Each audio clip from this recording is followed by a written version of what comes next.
in abstention. We must move on because time is pressing. It now gives me great pleasure to call upon Alan Mendoza to close the case for the proposition. Alan is the co-founder and executive director of the Henry Jackson Society, which advocates promoting liberal democracy in Western foreign policy. A graduate of Gonville and Keyes, he is particularly interested in the Middle East. Alan.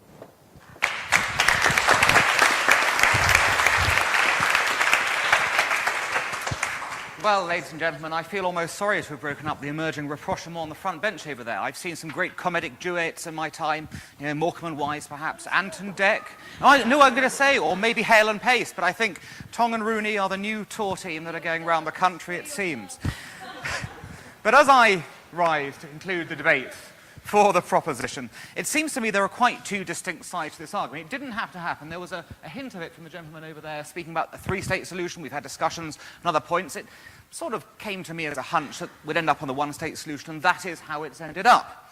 And so there is a side of the House that supports national self-determination for the Palestinian and Israeli people on time-honoured liberal and democratic principles. These principles have been established ever since the Enlightenment and have formed the backbone of the creation of the modern-day world. They were nobly enshrined in the foundation of first the League of Nations and latterly the United Nations. They remain as important today as when they were first posited as the basis of the international order. And this side of the House therefore favours two states for two peoples on the straightforward premise that their cultures, backgrounds and religions are both beautiful but also distinct. They therefore need nation-states of their own to flourish, separate nation-states, and that this can only be achieved via a two-state solution. A two-state solution that will be exposed to public discussion and acclamation. A two-state solution which will have been negotiated by both Israelis and Palestinians, and which will resolve all outstanding issues in that conflict, whether those be land, borders, refugees, security, or water. A two-state solution whose detail will have received the stamp of local authority because of local endorsement, but also international authority because of the endorsement of the many members of the international community who support it. The UK, the EU, the US, Russia, even the Arab world. In short, the two-state solution is the only solution which stands a chance of succeeding because it is the only solution where, notwithstanding the very real difficulties of getting to the end point, all of the ingredients of success can be found in the recipe to create the finished article. And then there is the other side of the House, that side of the House. That side believes that national self-determination is irrelevant. I'm aware of the irony of what I'm about to say, given that they'll recoil from the thought. But in making their arguments tonight, they have shown that they are sympathizers with imperialism.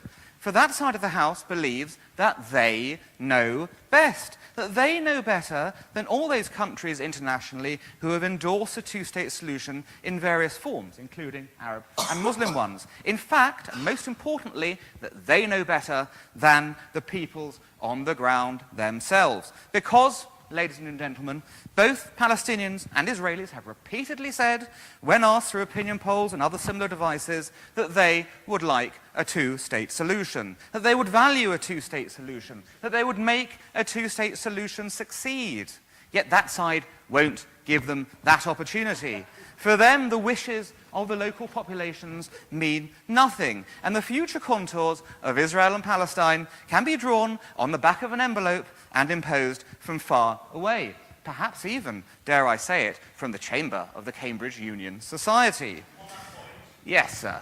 You seem to have arrived by playing certain self-determination cards really on the problem underlying the point that they're making, which, as I see it, is basically that, as you say, we shouldn't be determining what's going on by an imperialist diktat from abroad, but then that's precisely what's going on at the moment, i.e., money funding Islamist extremism coming in from the Gulf, and then essentially the USA propping up what is, in reality, a completely American-backed neoconservative Israeli administration, i.e. self-determination can only happen if it's strengthened from abroad, and that's quite apart from the enormous problems in actually trying to, the democratic problems in either a consociational state or trying to get some sort of a meaningful plebiscite in Israel.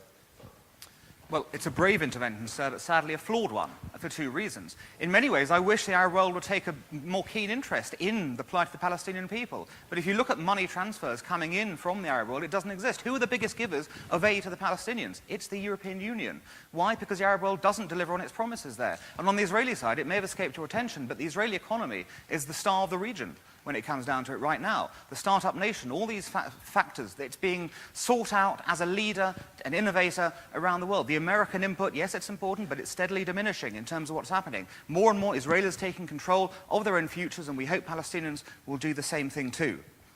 But does this talk I refer to of backroom deals and elitist settlements sound familiar, ladies and gentlemen? It should do, because we are currently facing the legacy of this precise problem in the Middle East today. A problem the other side of the House in this debate tonight wishes to impose upon Palestinians and Israelis.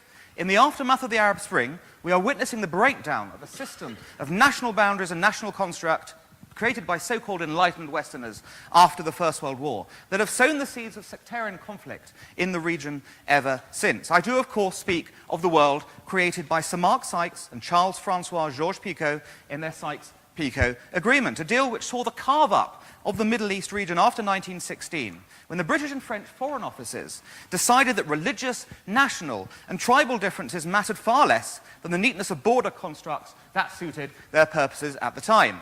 As a consequence, Sunnis and Shias were forced together in Iraq. Lebanon was created as an attempt to balance a complicated and unmanageable ethnic and religious mix. Syria was given to an imported king from the Arabian Peninsula who proved so unpopular he had to be given yet another new construct, Transjordan, as a consolation prize, and peoples like the Kurds were left stateless. All of this was enshrined in a system of League of Nations mandates over former Ottoman territories that the Allies subsequently captured. Its immediate effects were devastating for self-determination. Sykes-Picot meant that Alawites came to dominate Syria over Sunnis and Sunnis over Shias in Iraq, against the natural order of things when you consider population balances in those countries. They would have been better served with separate states, yet those did not suit British and French purposes. In non-Sykes-Picot states like Egypt, the British used their influence to play political groups off against one another. In each case, though the actors were different, the pattern was the same: discord, disquiet, and dissent.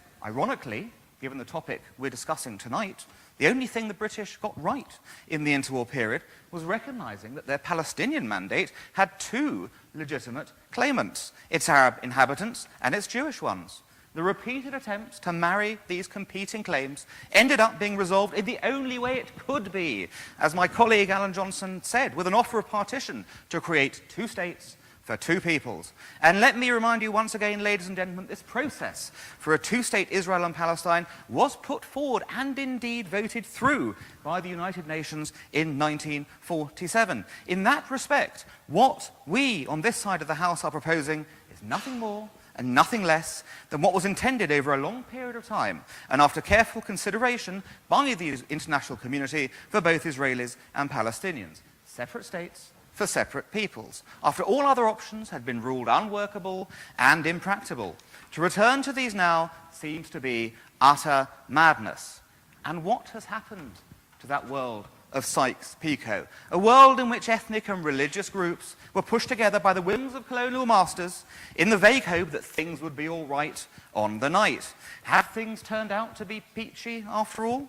You hardly need me to tell you they have not. Is Lebanon the model the opposition aspire to when they reject the two-state solution? A 15-year civil war and the current paralysis in government and lurch back into sectarian conflict, as well as the rise of the terrorist Hezbollah movement, suggests it is not. Maybe it's Iraq then. Sorry, surely not possible. Iraq exists in national terms today in name alone. Kurds have a statelet in the north, and Sunnis and Shias duke it out in the center and south of the country after massive bloodshed. It's very fashionable to state it was the invasion of Iraq that led to this outcome. And yes, while creating the conditions that allowed for chaos through a lack of planning, sadly, however, it was the behavior of those left in its wake that actually led to this happening. So it must be Syria that the opposition would like to hold up as its poster child for why a two-state solution is wrong and you can set up a state with artificial constructs. And that Mr. Assad, he's such a lovely man. His wife comes from Acton, don't you know?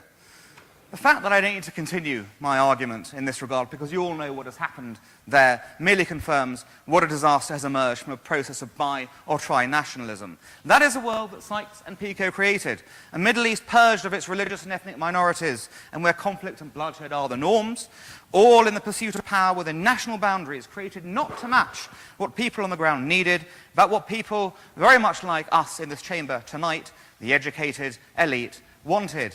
And for Sykes and Picot, then, read the opposition tonight. For they seek the same solution, the creation of an artificial construct in Israel-Palestine, a binational, tri-religious state which would collapse under its own contradictions were it to ever see the light of day, whose populations would inevitably be set at each other's throats within the unworkable framework established by outsiders. So you see, anything except for a two-state solution to the Israeli-Palestinian conflict is simply nonsensical. It is certainly counter-historical. Those advocating it have obviously paid no heed to global history for the past century or more, which makes what they say in this regard truly jaw-dropping. So let me leave you with this thought, ladies and gentlemen. If you oppose this motion tonight, you will be ignoring the wishes of Israelis and Palestinians themselves. You will be ignoring the international community. You will be ignoring the Arab world.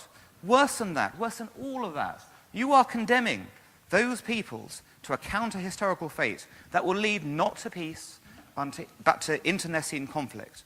In a week when we've discovered that sectarian conflict in nearby Syria, perpetrated by Mr. Assad, has now yielded 93,000 deaths, at the very least, I would not wish for that to be on my conscience. I hope you agree with me, and I beg you to support the motion. Thank you.